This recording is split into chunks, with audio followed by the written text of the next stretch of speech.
Minus 8 plus 8 times 8 divided by 8. 8 and 8 are cancelled. So we will get minus 8 plus 8, which will be equal to 0. And it is our answer. But remember that it is not correct. So I will solve it again.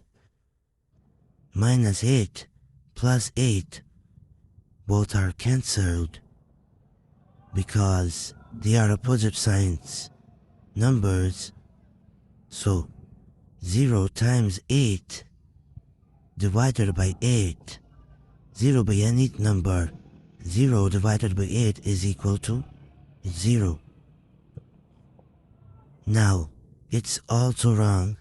I will solve it again.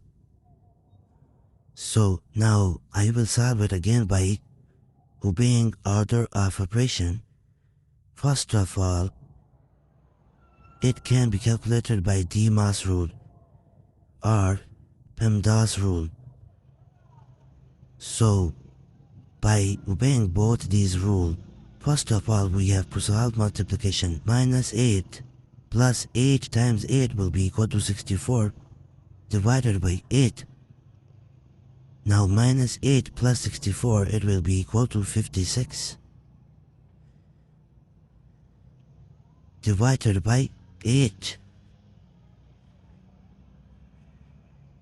So 56 divided by 8 is equal to 7, which will be our correct answer.